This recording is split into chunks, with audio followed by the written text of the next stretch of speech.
جناب القس الفاضل يسمى سلمون يسأل الأسرتين، يسأل هل في جمهور حضرتم الشعب حضرتم هيسألكم سؤال وبعد كده هيجيكم في صلاة ابتدائية مع جناب القس الفاضل ورجل بعد ما نسمع منكم المراسيل هيمشي كيف؟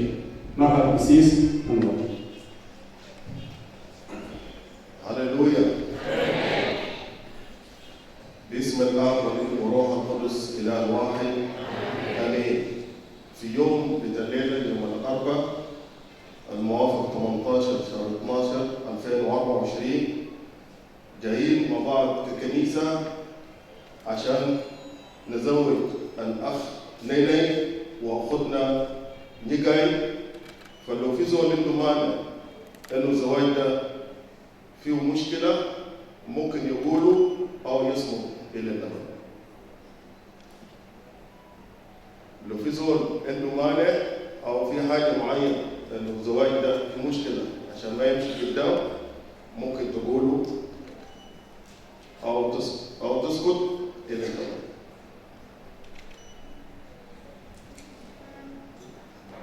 أسأل مرة ثانية، لو في زول عنده مانع بيمنع إن الزواج ده ما يتم تسكت ولا تتكلم مرة ثانية.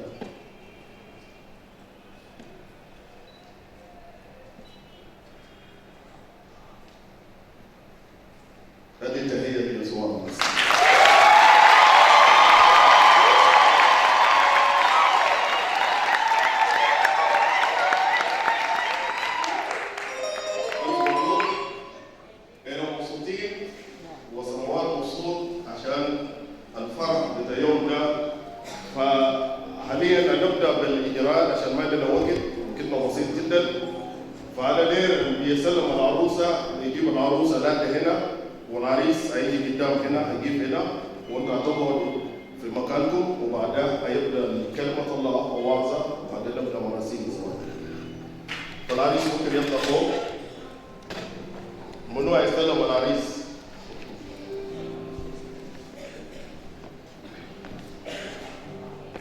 شكرا.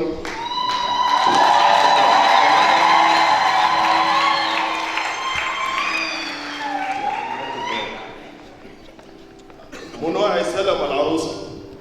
ممكن تجيب العروسه هنا عشان نسلم للعريس.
نائب القسيس فاضل منشر راجي صلاة التجاهل.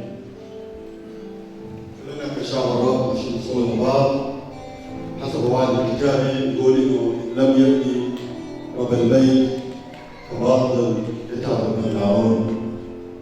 خلونا بعض نتحني ونصلي ليت الرب يسب بركاته لهذا البيت الشريف. يا ابونا في اسم الرب يسوع المسيح احنا كشعبك بنيجي قدامك بنشكروك لانه مكتوب عنك اشكروك في كل شيء. امامك اشكرك لهذا اليوم العظيم انت دبرت من قبل الازل عشان نلقى الشعب ونلقى الشكر والمجد من اختنا واخونا ونفرح بك. ليت من تبارك هذا اليوم وتحفظه من كل الشر وكل شر الشر ولصوت كل امور في يدك انت سيد بروحك يكون في تعيين في الكلمة يكون في التعيين في التسبيح وكل أفعالنا تمجدك وتديك المجد. بنشكرك ونبارك اسمك لك كل المجد باسم يسوع المسيح وله كل المجد. كويس نراهن رجال متصل فاضل مجدي تقدم الفترة الجاية عشان زمان غير شديد نروح فريق تسبيح عملتين واحدة قصيرة تسبيح كده وبعد كده نقول نسمع القراءة ونسمع واصلة رنجة تسبيح كلمة واحدة بس قصيرة.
Yes, hallelujah.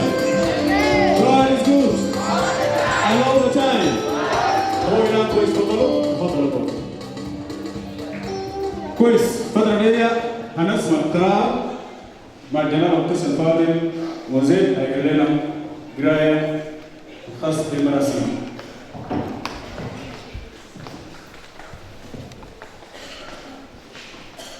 هنقرأ كلام الله قراءة مأخوذة من وصية الرسول بولس إلى كنيسة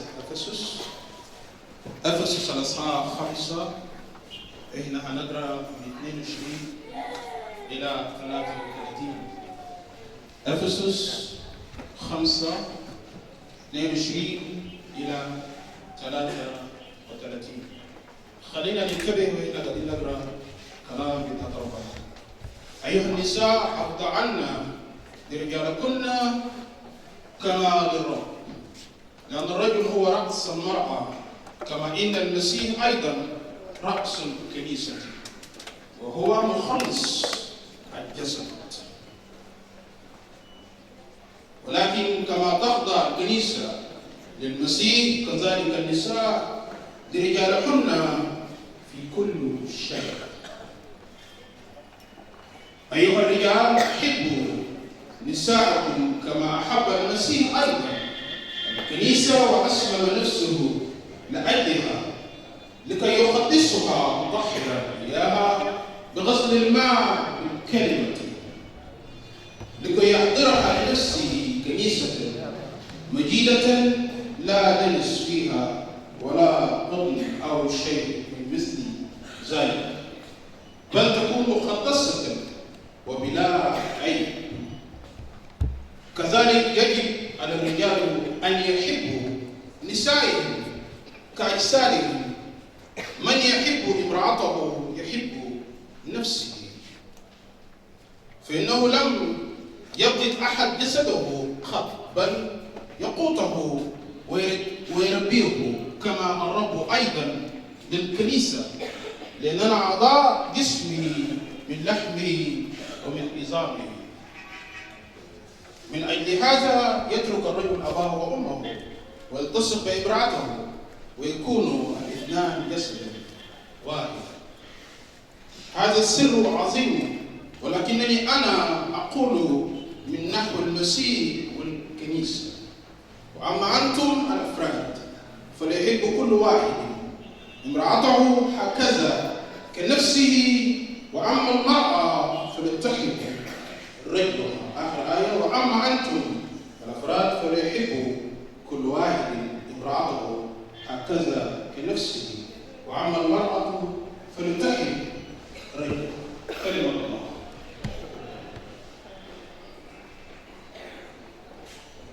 شكرا سيس موزي.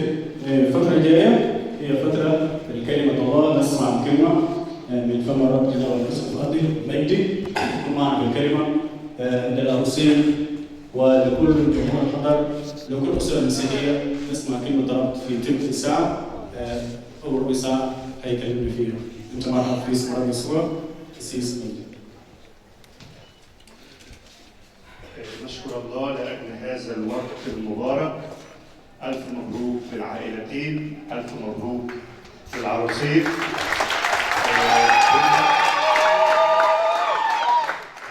ربنا يكون بيعمل في الأسرتين وفي العائلتين، ويستثمر الوقت اللي جاي بالنسبة للجميع للبركة وحياة البركة. أنا هتكلم في المناسبة اللي أنا بعتبرها هي قدس أقداس الحياة على الأرض، وهو الزواج. وبما أننا شهود في هذه المناسبة المباركة ونحن موجودين جميعا، وأنا في غاية السرور وأنا شايف هذا الجمهور العظيم من العائلتين يبارك ويصلي لأجل بيت جديد بيتأسس في ملكوت الله والمسيح، لكي تكون أسرة مبنية على الصح، أسرة مبنية بحسب الكلمة المقدسة وبحسب الوصية الإلهية. من البداية، من مبتدأ الأمور، عندما خلق الله الإنسان وأوجده في جنة عدن أبونا آدم، قال الله: ليس جيدا أن يكون آدم وحده. الكلام ده موجود في سفر التكوين أصحاح 2 آية 18. من آية 18 وباقي المقطع بيتكلم عن هذا الأمر، لكن علشان الوقت بتاعنا خليني آخذ الفكرة بسرعة. إن الله رأى أنه ليس جيدا أن يكون آدم وحده، لكن الله فكر وقال: أصنع له معينا نظيره. فده فكر الله من نحو الأسرة، أن تكون الزوجة معينة للزوج. علشان كده أصبحت علاقة الزواج هي العلاقة المكرمة من قبل السماء والأرض. السماء تبارك الزواج وكذلك الأرض. قال في رسالة العبرانيين أصحاح 13 آية 4: ليكن الزواج مكرما عند كل واحد والمضجع غير نجس. هذه الكلمات المباركة وهذه الأفكار العظيمة اللي الرب وضعها للإنسان لكي يقضي حياة مستقرة، ويكون الزواج المسيحي هو زواج مشبع ومبهج ومستمر. كم حاجة؟ 3 حاجات مهمين في الزواج المسيحي: أن يكون الزواج مبهج يعني مفرح، ومشبع أي أن الزوجين يشبعا معا من تلك العلاقة، أيضا يكون رقم 3 مستمر، أي أن الزواج المسيحي وجد للاستدامة وللديمومة. لا هناك مجال للانفصال أو للخلافات، لكن الزواج في المسيحية وجد لكي يستمر ويدوم، إذ ليس بعد 2 بل 1. يبقى فكر الله من نحو الزواج من البداية، من وقت ما خلق آدم وأحضر إليه أمنا حواء، أن يكون الزواج مبهج. عشان كده آدم لما شاف حواء فرح بها وقال هذه تدعى امرأة لأنها من امرئ أخذت. فالزواج يكون مبهج أي مفرح، كمان مشبع، كمان يكون مستمر. ما سمعناش إن آدم بعد ارتباطه بحواء فكر في زوجة ثانية أو فكر إنه يرتبط بحد تاني، لكن طول حياة أبونا آدم اللي هي كانت زمن طويل جدا 930 سنة لم يفكر في زوجة أخرى، لأن هذا الزواج هو بمباركة من الله ذاته. فما يباركه الله ذاته لا ينفع أن يتدخل فيه أي أحد آخر. لكن ما يحدث فيما بعد من إبليس ومكائد إبليس أن شوه هذه الصورة وشوه هذه الفكرة. لكن الزواج وجد من الله ليكون مبهج ومشبع ومستمر. الرسول بولس والرسول بطرس أيضا زي ما سمعنا الفترة اللي اتقرت علينا من شوية في رسالة أفسس 5 يوصي الأزواج والزوجات بالحياة المسيحية المستقيمة والتي تساعد على الاستمرار والديمومة. يبقى حياة الاستقامة في الزواج هي أكثر ضمان للفرح وللشبع ولديمومة ونجاح هذا الزواج. عشان كده الله من البداية هو اللي أوقع السبات على آدم، وهو اللي أخذ من جنبه ضلع، وهو اللي ملأ مكان الضلع لحمة، وهو اللي بنى، يقول سفر التكوين إن هو بنى هذه الضلعة فصارت حواء، وهو اللي أحضرها إلى مين؟ إلى آدم. فصاحب الفكرة أو صاحب المشروع والمفكر الأساسي والمنفذ لكل الخطوات هو مين؟ هو شخص الله. وما جمعه الله لا يفرقه إنسان أبدا أبدا أبدا. 3 أبدا. ما ينفعش مشيئة الله اللي شايف إن العروسين يجتمعوا معا أن تكون هناك مشيئة بشرية تفصل هذا الارتباط المقدس. عشان كده الرسول بطرس في الرسالة الأولى من العدد 1 للعدد 7 بيقدم وصايا ذهبية لإنجاح هذا الزواج ولديمومة هذا المشروع الإلهي المقدس. بيقول في بطرس الأولى 3 من عدد 1 كذلكن أيتها النساء كنا خاضعات لرجالكن حتى وإن كان البعض لا يطيعون الكلمة يربحون بسيرة النساء بدون كلمة. عدد 2 ملاحظين سيرتكن الطاهرة بخوف. الكلام ده للزوجات، لكل زوجة موجودة النهارده وللعروسة اللي موجودة واللي كلنا بنحتفل بيها النهارده. ولا تكن زينتكن الزينة الخارجية من ضفر الشعر والتحلي بالذهب ولبس الثياب، بل بإمساك القلب الخفي في العديمة الفساد زينة الروح الوديع الهادي الذي هو قدام الله كثير الثمن. فإنه هكذا كانت قديما النساء القديسات أيضا المتوكلات على الله يزين أنفسهن خاضعات لرجالهن، كما كانت سارة تطيع إبراهيم داعية إياه سيدها التي سرتن أولادها صانعات خيرا وغير خائفات خوفا البتة. حتى نهاية العدد 6 ينتهي الرسول بطرس من تقديم الوصايا إلى الزوجات. أخذ 6 أعداد وهو بيتكلم عن وصايا للزوجة في الأسرة المسيحية.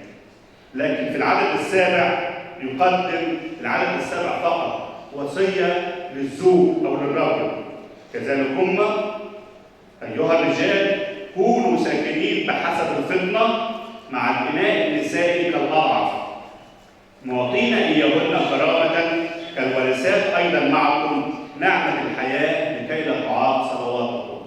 العدد السابع ده فيه نموذج مثالي رائع للحياة الزوجية المفرحة والمشبعة والمستمرة. الرسول بطرس كان يقدس الحياة الزوجية، وهو نموذج مثالي لكيف يحب الرجل زوجته. المعروف ان الرسول بطرس في رحلاته الكرازية كان بيتجول وزوجته معه. تمام كده؟ فكان الرسول بطرس بيحب زوجته محبة شديدة. علشان كده وهو بيتكلم تشعر في كلامه وهو بيقدم الوصايا للزوجة أو بيقدم الوصايا للرجال كلام في منتهى الرقة والحساسية. كلام كله مشاعر. ناخد بالنا إن المحبة بين الزوج والزوجة وخضوع الزوجة للزوج ده أمر إلهي واجب النفاذ. إذا كنا بنعتبر إن الحب هو أساس العلاقة اللي بتربط بين الزوج والزوجة، لكن أيضا الحب وصية. المشاعر اللي ربطت العريس بالعروس واللي ربطت العروس بالعريس ده أمر جيد جدا، لكن لا ننسى أن زائد المشاعر الجسدية والمشاعر الإنسانية هناك وصية كتابية: أيها الرجال أحبوا نساءكم كما أحب المسيح الكنيسة وأسلم نفسه لأجلها، وما أعظمها وصية أن يشجع الرجال أن تكون درجة المحبة هي المحبة المضحية، هي المحبة الباذلة التي تصل حتى وإن ضحى الرجل بحياته لأجل زوجته، تلك هي الوصية الكتابية. كذلك أيضا الخضوع من الزوج من الزوجة للزوج، بيقول عنها الرسول بطرس وبيشبه أو بيجيب نموذج لأمنا سارة، فإنه هكذا كانت قديما النساء القديسات أيضا المتوكلات على الله يزين أنفسهن خاضعات لرجالهن. ناخد بالنا إن الرسول بطرس هنا بيقول لكل زوجة موجودة، بيقول العروسة بتاعتنا كمان اليوم إن الخضوع زينة. الخضوع إيه يا جماعة؟ زينة. الزينة إحنا نعرفها هي التحلي بالملابس الجميلة والمجوهرات والميك اب والأشياء الأخرى، لكن الكتاب المقدس يعلمنا أن الخضوع زينة، الخضوع جمال، الخضوع روعة، الخضوع وصية سماوية لكي تستمر الحياة في الأسرة حياة مثالية، حياة تتحول فيها أو يتحول فيها البيت المسيحي إلى سماء على الأرض. كلنا بنسعى وبنطمع إن بيوتنا تكون جزء من الملكوت. صح ولا غلط؟ أنا أصلي من كل قلبي أن تكون كل البيوت المسيحية هي نموذج مصغر لملكوت الله والمسيح. بيت مملوء بالحب، بيت مملوء بالخضوع، بيت مملوء بالحضور الإلهي، بيت حسب مشيئة وحسب قصد الله. هذه هي كلمة الرب، وهذه هي الوصايا المقدسة، وهذه هي التعليم المسيحية عن الزواج المسيحي. بمشيئة الله وفي مشيئة الله من البداية أن يكون الزواج المسيحي له 3 أعمدة أساسية ورئيسية يرتكز عليها: أن يكون مبهجاً ومصدر فرح، أن يكون الزوج والزوجة مملوء بالفرح لارتباطه بهذا الشخص، أن يكون أيضاً مشبع، أي لا يبحث أحد الشريكين عن الإشباع خارج الإطار الشرعي للزواج، لكن ليكن كل رجل مكتفياً بزوجته وكل زوجة مكتفية بزوجها، ويكون الاثنان معاً في رباط مقدس. أيضاً أن يكون الزواج المسيحي زواجاً مستمراً، وده سفر التكوين وفي العهد الجديد كمان ان من اجل هذا، اي من اجل هذا السر العظيم المقدس، يترك الرجل اباه وامه ويلتصق بامراته ويكون الاثنان جسدا واحدا، ويظل الاثنان معا حتى يفرق الموت بينهما. حتى يفرق الموت بينهما، أي أن الزواج يكون في حالة استمرار وفي حالة ديمومة وفي حالة فرح وبهجة ومسرة. ألف مبروك للعروسين، ألف مبروك للعائلتين، ألف مبروك لينا كلنا كشعب سوداني منور مصر كلها.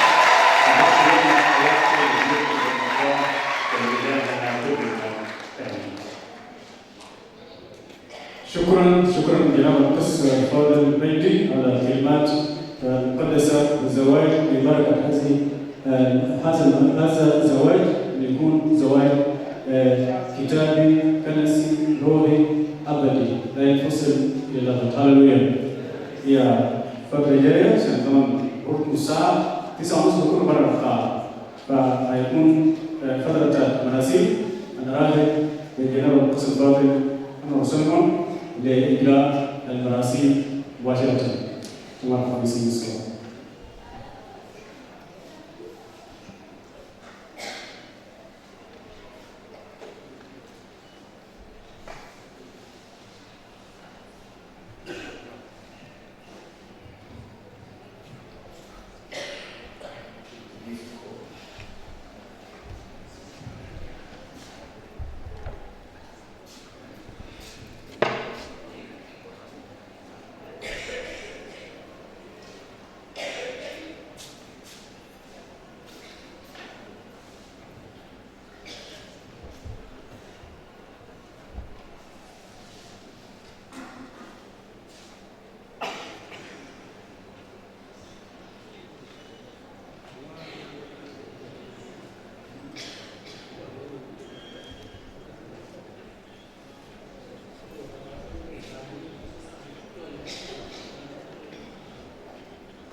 طبعا نبدا برصيد الزواج وده يوم مهم في كل الموضوع.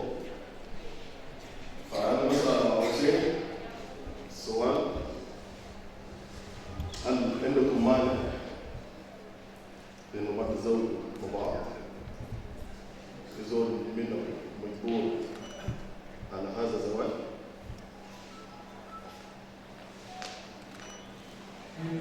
عندك مانع على هذا الزواج وما يجوز؟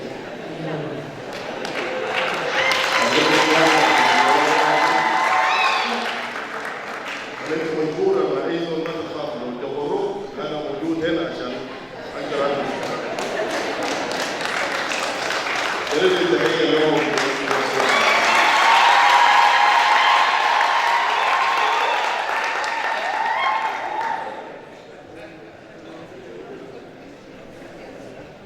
سؤال مهم جدا.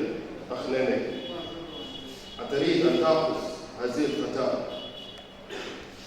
نجاي زوجة شرعية لك لتعيشها معا على موجب شريعة الله في آل الزواج الطاهر؟ هل تحبها وتريحها وتكرمها في المرض وصحة وتترك كل من سواه وتقتصر عليها وحدها ما دمتم على قيد الحياة؟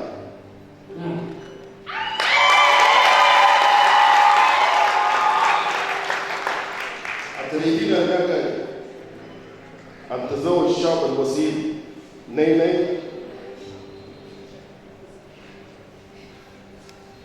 أن تتخذ هذا الرجل زوجا لك لتعيش معا على موجب شريعة الله في آل الزواج الطاهر؟ هل تطيعيه وتخدميه وتحبيه وتكرميه وتحفظيه في المرض والصحة وتترك كل رجال العالم وكل حاجة من سواه وتقتصر عليه وحده ما دمت على قيد الحياة؟ نعم.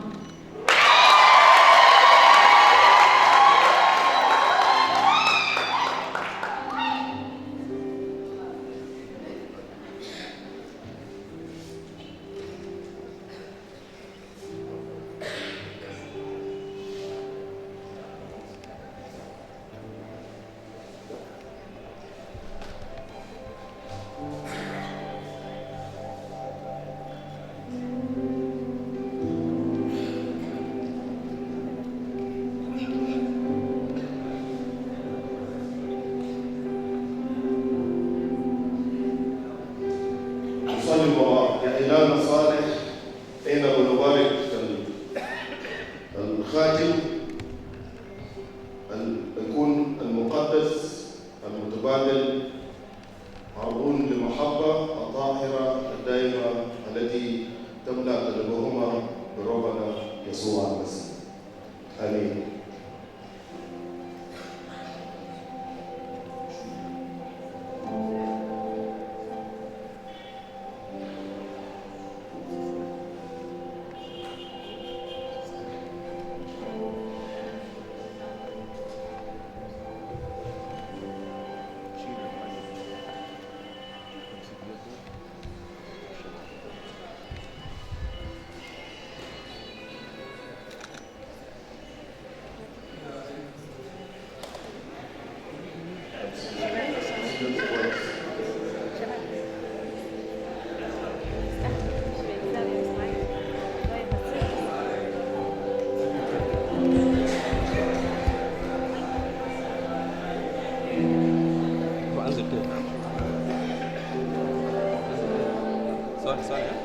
أنت هتردد الكلام وأنا بقوله صح؟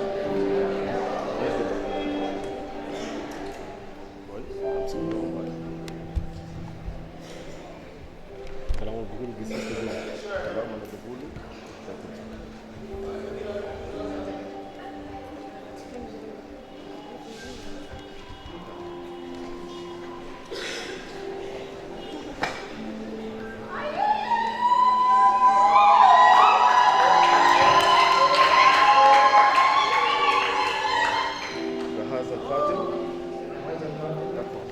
بهذا الخاتم أتزوج تزوج وبذاتي وبذاتي أكرمك أكرمك وبخيرات الدنيوية كلها بالخيرات الدنيا كلها ومتعك ومتعك باسم الآب باسم الله والابن والابن وروح القدس. والروح القدس. آمين.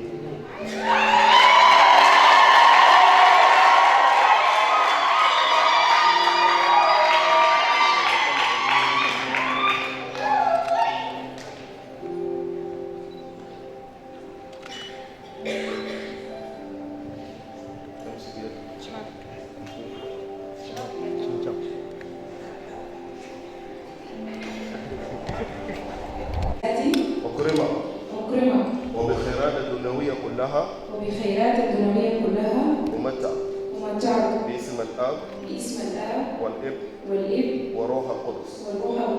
آمين. آمين.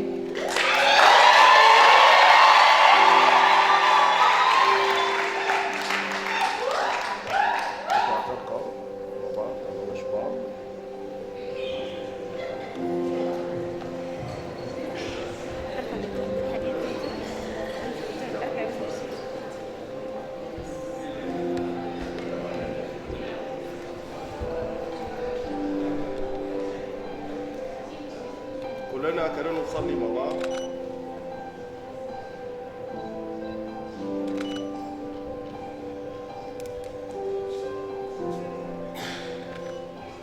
إلهنا مبارك، إحنا بنشكرك من اليوم ده. إحنا بنصلي من أجل العروسين أن تباركهم وتبارك سبب بطنهم ويحفظوا على العهود. شكرا لك يا رب لما أنت اخترت هذا البيت ومكتوب إن لم يبني الرب البيت فباطل يتعب البناء.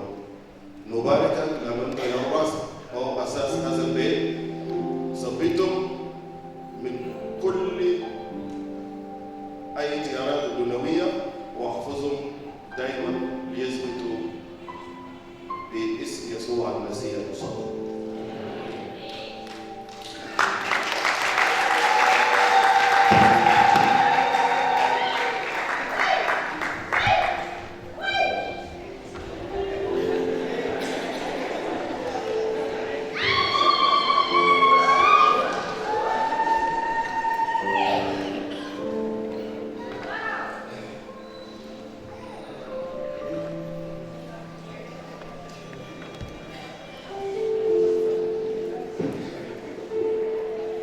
نجيب مع بعض نجيب كلنا. بما أن أخنيني ونجاي تراضعا على زواج المقدس وشهدا على ذلك وحضرة الله وحضوركم وأحدا كل منهما الآخر تسليم وتسلم الخواتم واختران اليدين، أحكم أنا قس أندرو سولومون بين كل منهما صارا زوج وزوجة للآخر باسم الآب والابن وروح القدس، وما جمعه الله لا يفرق بين الإنسان.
نعتذر لكل الفقرات الأخرى لأن الزمن خلص. هو الساعة 6 مراسيم تبدأ من الساعة 6 لغاية الساعة 9 لزمن قبل، لكن التأخير أضيف الزمن من الساعة 9 للساعة 10 نساعد على عمل الجهد. بعد كده كونتا يصير جهد وثم نمشي في نص ساعة لأن الزمن انتهى. الكنيسة انتهت من الساعة 9 بعدون زمن الله. فما في حاجة ستار نعمل زمن غير تدريبة خاصة مع المؤمنين، تدريبة خاصة وهننزل جهد عشان نكسر الدورة.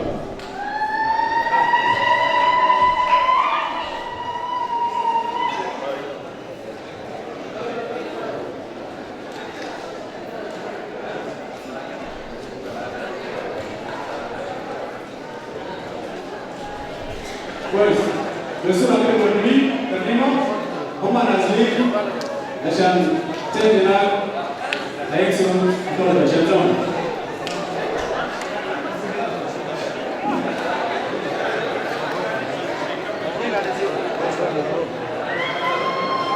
أنا نسيت معلومة برا.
وسطنا الغيرة ما بتهمنا، زغرودة عالية تهزنا. لما تكون في وسطنا نبتهج نحتف نعبر، هللويا كمان نبشر.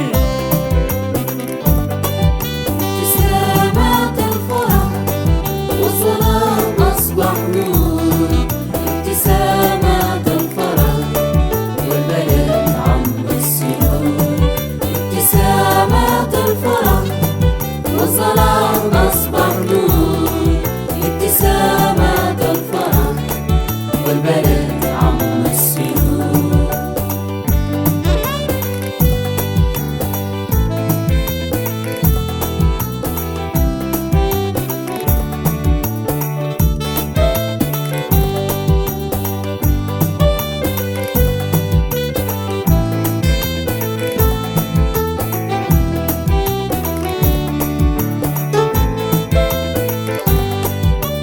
عايشين السعادة والحزن ما لها مساء، والقلوب طيبة ومحبة. في يومك نغني ونبارك ونحني، ونفوس مليانة فرحة.